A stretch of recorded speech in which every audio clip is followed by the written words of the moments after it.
कभी कभी जीवन में कुछ ऐसे कष्ट होते हैं जो जीवन में आपको बहुत परेशान करते हैं। और कभी कभी कुछ कष्ट ऐसे भी होते हैं जिन्हें हम स्वयं पैदा करते हैं। जब हमारे मन में संतुष्टि का भाव खत्म हो जाता है, जब हमें और चाहिए होता है। जब हमारे पास साइकिल होती है तो हम सोचते हैं मोटरसाइकिल आ जाए, मोटरसाइकिल होती है तो हम सोचते हैं कि हमारे पास में कार आ जाए, छोटा घर होता है तो सोचते हैं कि बड़ा घर हो जाए। और उस बड़े की पाने में जो चीज़ आपके पास में नहीं है, उस चीज़ को पाने में आप दुखी हो रहते हैं कि ये चीज़ मुझे मिली नहीं, ये चीज़ मुझे मिली नहीं। लेकिन जो मिला है आप उसमें संतोष नहीं करते। तो कहीं ना कहीं एक ये भी दुख होता है हमारे जीवन का। देखिए, जीवन में सुख और दुख दोनों चीज़ें होती हैं। जैसे कि मीठा खाए बिना कड़वे का एहसास नहीं होता है, वैसे ही कड़वा खाए बिना मीठे का भी एहसास नहीं होता है। जब दुख आता है सुख भी आता है। केवल दुख ही दुख आ रहा है तो गलत है, और केवल सुख ही सुख आ रहा है तो अच्छा भी है। तो कुछ लोग ऐसे भी हैं जीवन में जिनके दुख ही दुख रहता है, तो उनको बहुत सारे उपाय करने चाहिए। जिनका जीवन सुधरा हुआ है, जिनके जीवन में उनको पुराने जन्मों का आशीर्वाद मिला हुआ है, उनके देवी देवताओं का आशीर्वाद मिला है, उनका जीवन सुगम होता है, अच्छा चल रहा होता है। ऐसे में उनके जो पुण्य होते हैं वो उन्हें फल दे रहे होते हैं। लेकिन अगर ऐसे में वो गलत कार्य भी करते हैं तो भी पुण्य का फल तो उनको मिलता ही रहता है, जिसकी वजह से वो खुश रहते हैं। इसका अर्थ ये नहीं होता है कि वो लोग गलत कर रहे हैं तो उनके साथ बुरा क्यों नहीं हो रहा है। बहुत सारे लोगों का ऐसा प्रश्न रहता है कि जो बुरा कर रहे हैं उनके साथ में बुरा क्यों नहीं होता है। उनका बुरा होगा लेकिन तुरंत का तुरंत नहीं होता है। रैपिड राउंड नहीं है कि आपने गलत बोला तुरंत गलत हो गया, आपने सही बोला तुरंत उसका पुण्य मिल गया, ऐसा नहीं होता है। योग बनते हैं, अगर आप कुछ गलत करते हैं तो योग बनते हैं, उसके बाद में आपका बुरा होना शुरू होता है अगर आप गलत करते हैं। कहते हैं ना, भगवान जो भी आपके लिए करते हैं वो अच्छा ही करते हैं। जैसे सीताराम सीताराम सीताराम कहिए, जौन विधि राखे राम तौन विधि रहिए, जौन विधि राखे राम तौन विधि रहिए। तो भगवान जैसे रखते हैं आपको वैसे ही रहिए। अब सवाल पे आ जाते हैं। सवाल क्या है कि क्या दीपक में जो फूल बनता है वो कार्बन जमने के कारण बनता है? तो इसका सही जवाब है हाँ, कार्बन जमने के कारण ही बनता है। जब आप उसे लैब में ले जाके टेस्ट कराएंगे तो उसमें कार्बन ही निकलेगा, कार्बन के अलावा उसमें आपको कुछ भी दिखाई नहीं देगा। भगवान को देखने के लिए भौतिक आंखों से आप उन्हें नहीं देख सकते हैं। जब पूजा करते हैं, प्रार्थना करते हैं, आपने देखा होगा अपनी आंखें आप बंद कर लेते हैं। क्यों बंद कर लेते हैं?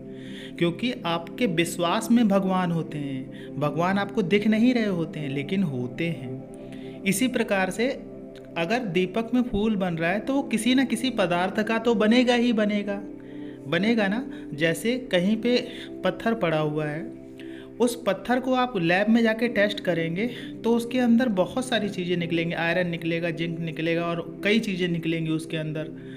तो पत्थर का जब पूरा तोड़ फोड़ के उसके अंदर सारी चीज़ें देखी जाएंगे तो किसी ना किसी पदार्थ का तो बना ही होगा।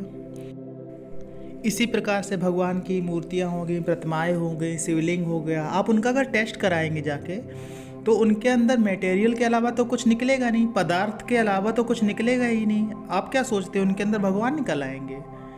तो भगवान कहाँ हैं? आप क्या सोचते हैं कि भगवान कहाँ होते हैं? विश्वास में होते हैं। जब एक पत्थर को आप शिवलिंग मान के उस पर जल चढ़ाते हैं तब उसमें भगवान के दर्शन आपके होते हैं, अन्यथा वो तो पत्थर ही है। इसी प्रकार से जब दीपक में फूल निकल रहा है तो फूल किसी न किसी चीज़ का तो बना ही होगा, लेकिन फूल बनना इम्पॉर्टेंट नहीं होता है। फूल किस समय बन रहा है, किस प्रार्थना पे बन रहा है और कहाँ बन रहा है, ये महत्वपूर्ण होता है। कुछ लोग कहते हैं कि हम छोटे थे तो कैरोसिन का दिया जलाते थे, मिट्टी के तेल का दिया जलाते थे, उसमें भी फूल बन जाता था। अरे मूर्खों, फूल कहाँ बन रहा है ये देखो, ये इम्पॉर्टेंट होता है। अब जैसे बहुत सारे पत्थर पड़े हैं, हर जगह पड़े हैं, चारों तरफ पड़े हुए हैं, तो हर पत्थर शिवलिंग की संज्ञा नहीं दी जा सकती ना उनको। जो शिवलिंग होता है उसका एक अलग महत्व होता है।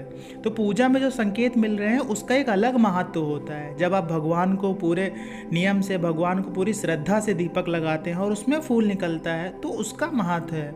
देखिए, उसको देखकर या उसको समझ के अपने जीवन को एकदम रोक देना, उसको देख के ये समझ के कि नहीं अब तो सब कुछ हमारे साथ में अच्छा ही होगा, वो अंधविश्वास है। फूल बनना ये नहीं बताता है कि आपके जीवन में आप सब कुछ सही हो जाएगा। फूल बनना एक संकेत है कि आप जिस आध्यात्मिक मार्ग पे चल रहे हैं वो मार्ग सही है। भगवान आपकी पूजा से प्रसन्न है, कहीं ना कहीं आपकी वो पूजा स्वीकार कर रहे हैं। फूल बनने का ये अर्थ कभी मत निकालिए कि आपके जीवन के सारे कष्ट खत्म हो जाएंगे, आपके जीवन में सब कुछ अच्छा अच्छा होने लगेगा।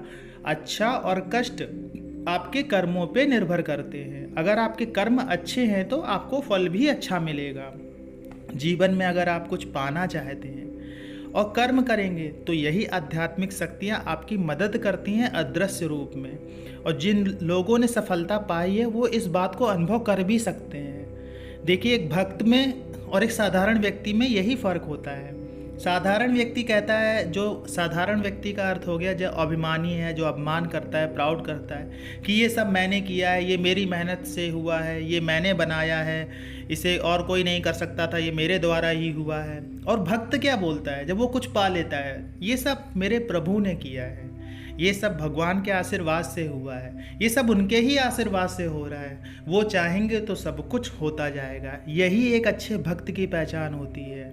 और साधारण व्यक्ति जो होता है वो ये नहीं सोचता है। तो हम जब अपने सारे चीज़ों को भगवान के चरणों में रख देते हैं तो हमारे जीवन का रास्ता ही बदल जाता है। हमें जीवन में बहुत सारी ऐसी चीज़ें हैं जो अपने आप ही स्वतः मिलना शुरू हो जाती हैं। हमारा छोटा सा प्रयास बड़ी सफलता को हमारे पास में लेके आता है। तो विश्वास में भगवान होते हैं, सबसे बड़ी बात ये है। आशा ये जानकारी आपको अच्छी लगी होगी। जानकारी अच्छी लगी हो तो वीडियो को लाइक करिएगा, कमेंट्स में जय माता दी, जय श्री कृष्णा, हर हर महादेव लिखिएगा। मिलते हैं आपसे अगले वीडियो में नई जानकारी के साथ में। तब तक के लिए जय श्री कृष्णा।